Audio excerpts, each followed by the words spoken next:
in boxing. Man in boxing, led the Flair Cops. Shout out to Goodfellas Sports TV. Woo! Make sure to check out our sponsor, Cell Phone Buyers Recyclers. They want to buy your cell phone old, broken, or you're just trying to get rid of it. You can contact them right at the number on the screen, text or call. Also, their social media and website is in the description if that's more convenient. If you share their social media accounts on social media, get a chance to win an iPhone. Go check them out. All right, Julian J. Rock Williams was asked on the PBC podcast, I'll link that article in the description, who wins between Jeison Rosario and Jermell Charlo, who people think that could be for 154-pound supremacy in the 154-pound division. Won't be undisputed because Brian Carlos Castanos and Patrick Shearer still got to thug it out or bang it out for the WBO title. But let's talk about his response. Hit that subscribe button, bell icon button, share the video. And like I said before, I love this situation between Rosario, Charlo, Teixeira, Castanos, Harrison, and Lubin. I think it's good for boxing. 54 is the only throwback division in boxing, bro. Throwback fighters with throwback mentalities, and I won't say only division because you got some of the lower weight classes down there that's doing throwback things. But as far as the prominent heavier weight class, this 54-pound division is probably one of the poor divisions out there. And you see when the money come down, then, the best fights happen. You go down a division, it's all about the money, and you got fights that's happening 3 or 4 years after its expiration date. You know what I'm saying? And 54 pounds is a little bit different. It's happening, all these fights happening on code, bro. They happening on GP, and it's good, man. And they banging it out, and the loss don't matter. Tony Harrison showed the loss don't matter. Erickson Lubin is going to come back and show people and win a world title probably that loss don't matter. J-Rock showed that a loss don't matter. Teixeira showed that a loss don't matter. You know what I'm saying? Rosario showed that a loss don't matter. And before I get into what he said, this division need to be celebrated. It need to be put on a pedestal. We need to be, if you're an interview channel, we need to be interviewing those type of dudes in that division because that's truly our version of, Hagler, Hearns, and Duran and them because they fight, they lose, they go fight each other, beat another guy, and it's kind of that circulation right there, man. But yeah, he said that both guys ain't unbeatable, you know what I'm saying, and that it's a 50-50 fight.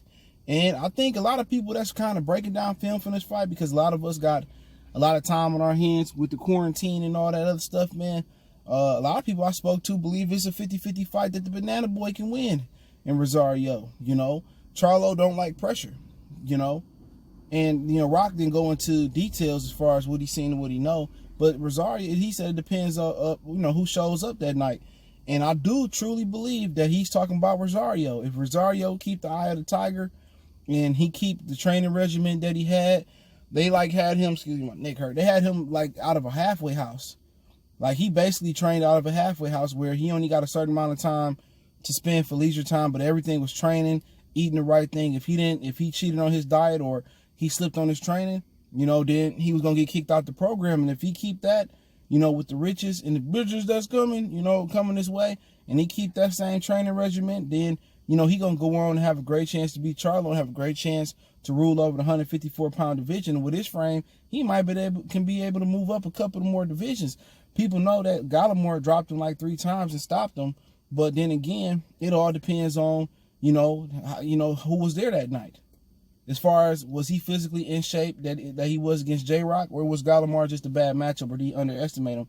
But I think when J-Rock said that about, who shows up that night, I think it was because of Rosario, because he went through similar situations.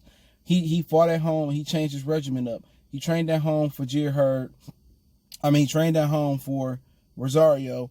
Just the fight before that, when he went to Jerry Hurd hometown, he seen what happened. Sometimes you got to pay attention to detail until, whoever you believe in, the Most High, God, Allah, what they showing you. You know what I'm saying? They showing you, they giving you the answers to life. You just got to pick up on it. And that's just the way life worked. And he got the answers to his next opponent. And his next opponent wasn't just Rosario. It was, you fought somebody that fought in his hometown in Jerry Hurd. He trained in his hometown. And he lost his luster. He wasn't the same fighter. He wasn't as hungry as he was fighting Tony Harrison and fighting Austin Trout and Erislandy Lara, the hunger was gone. Because the little bit of money he got and the fortune and fame, had him, acting different and not listening to his coach and not training as hard no more. And for J-Rock, he turned around and made the very same mistake. He done the very same shit that he warned Jared Hurd not to do. Oh, he ain't gonna take a rematch. That's cowardly and whatever he said. And then now he not taking a rematch versus Rosario. You see how you kind of get ahead of yourself. You get overconfident. J-Rock is the type of fighter that's better when he got an underdog mentality. When he trained out there in the Roach Coach Motel that Al Heyman put him in there in California, he trained like he was poor. He trained like he was an underdog. And when he the top dog, he don't have the same edge. So he always got to keep that underdog chip on the shoulder mentality. And they show and life showed him. Whoever he believed in showed him that he showed him his immediate future after Jared Hurd. Instead of learning from it and keeping the same regiment, this is what happened. And I think when he said who showed up that night, Charlo's been consistent with his performances. You don't catch Charlo out of shape. You don't catch Charlo with a belly. You don't catch, Charlo is the same consistent, Jermell Charlo is the same consistent fighter night in and night out. Do we have up and down nights? Absolutely.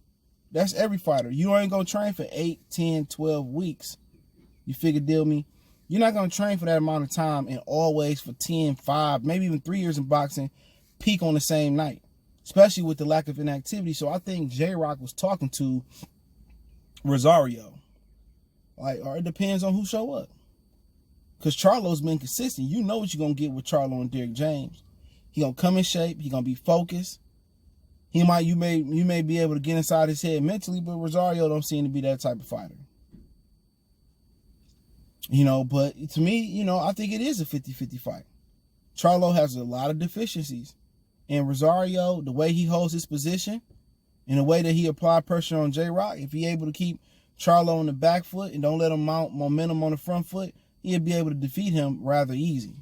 Charlo has problems when you pressure him, Jermell Charlo. Even when he boxed and he pivoted and he sticked and moved around, Vaness gave him trouble when he was able to, force him to move laterally and move backwards. If you're able to force Charlo to move backwards, you're able to puzzle him. And with that arm length, or with just that size that Rosario can match with Charlo, I think Charlo got a little bit longer arms. I think a little bit of feints and just keeping that pressure on Charlo, and when Charlo come through with the big 1-2, kind of, stepping to the side and making them reset and pushing them back. If you're able to keep Charlo on the back foot 51, 55% of the fight or more, then Rosario going to have success, and you're able to take Charlo power is another thing. But I still favor Charlo because I think he's the superior fighter. I think he's the superior athlete, and I think he's the more consistent athlete. You know what you're going to get. Was Rosario, this dude can be a one-trick pony, and that kind of scares me if I'm betting with my money or I'm betting with my reputation. But to be honest, I think Charlo should be able to win this. But he can't get overconfident. But Rosario got the remedy like Hennessy to beat Jermell. He do. Just stay on him with the jab, push him on the ropes like you did J-Rock.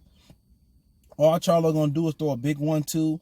He get in close. He like to get his left hook off.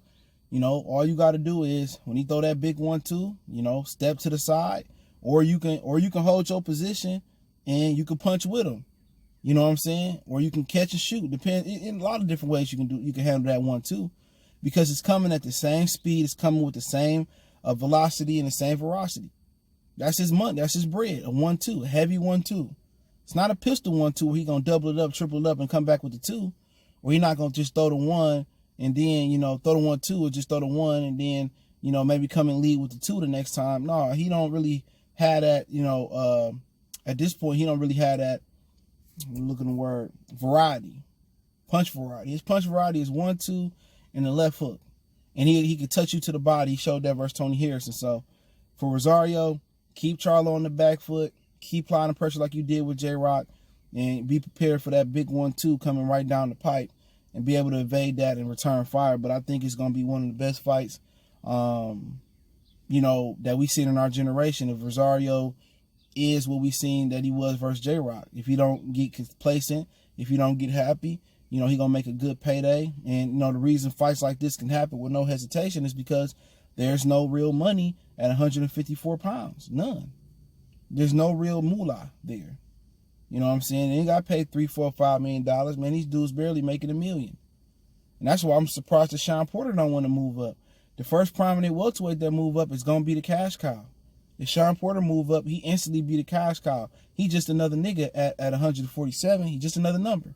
He go to 54, he'd be the most polarizing guy. Remember, Kell Brook was the cash cow at 54, but he just didn't want to fight nobody. Everybody wanted Kell Brook. Jared Hurd, Tony Harrison, everybody called him out. If Sean Porter was to step up and go to that division, you know, or whoever else in that division would step up, they'd instantly be the cash cow of that division. But, you know, with that being said, it's a lot of money in that division, but it's even more risk. But hey, let me know what you guys think. I put the article from Boxing in the description. Don't forget we on Facebook, Instagram, Twitter. I appreciate the love, support everybody showing all the way around. Want to make a donation, Cash App, PayPal in the description.